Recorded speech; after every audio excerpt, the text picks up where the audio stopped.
I'm here to talk to you about a little bit about gang stalking, community stalking. Basically, I'm a targeted individual. These certain people come around here feeding me drugs, using them for mind control, trying to keep me in a chemically altered state, or basically a stupor where I'm not able to defend the claims that are presented against me. These people are very hateful. They follow me around, come up behind me and spray chemicals on my body, knowing that I'm going to be psychologically affected by these. It's nothing more than chemical coercion.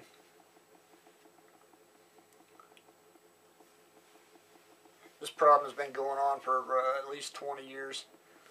The past 5 years it's been really bad. I was happens to be on the job. My coworkers will come up and do that to me, and then they'll just start talking trash around me, trying to convince me that I'm like, it's some nonsense I keep hearing about sex offenses. I don't know what they're talking about. Law enforcement's never talked to me about anything related. Basically, they're just trying to disrupt the community, convince the community that I should be in prison or some nonsense like that.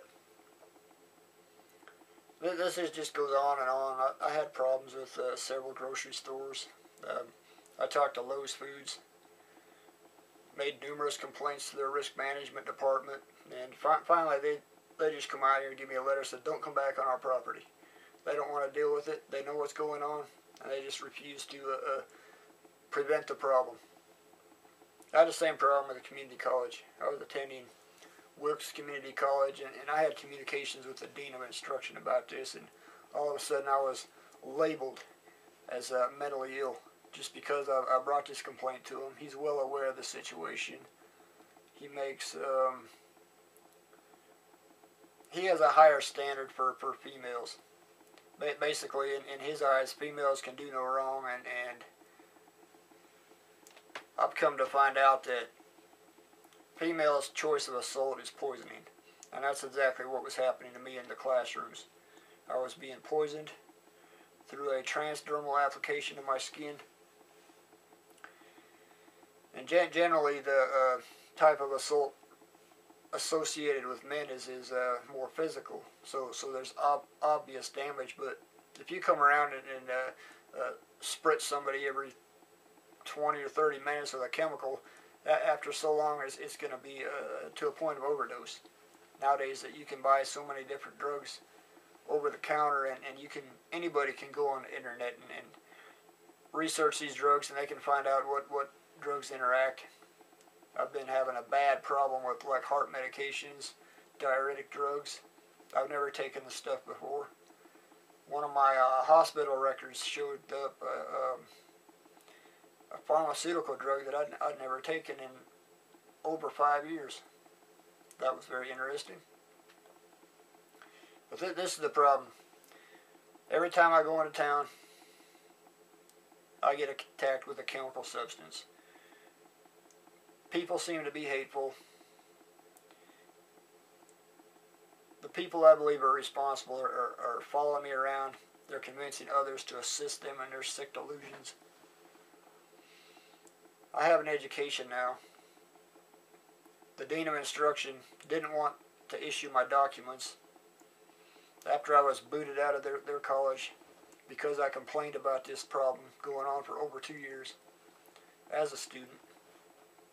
He gave me these sick, nervous expressions when I informed him I was finishing my classes at another school. It just goes to the point that if you spread a bad rumor about somebody, it doesn't matter what it is, then the public becomes outraged. Once the public is outraged, then they will just harass these people to death without cause. And it's been documented in city after city. It's been on television. And it's to no end. I mean, I'm to the point now where I can't work anywhere in the public. I can't go to town. I can't go to school. And I'm just screwed. I'm sitting at home. If I don't work from home, I don't work at all. And The public needs to be aware of this situation. I'm right now in the process of exposing this to the public. I'm going to be starting a blog. I'm dealing with 3 different grocery stores, actually 4, that I've complained to about the problem, plus a few other small stores. They just ignore the problem and say this person's mentally ill. I've talked to law enforcement about this, and they just brush it off as actually they've referred me to a mental health clinic. Mental health can't fix this. The only thing that will fix this is soap and water. Soap and water washes the chemicals off, and then the exposure is reduced. But it doesn't discount the fact that it's going on. I'm just fed up with it.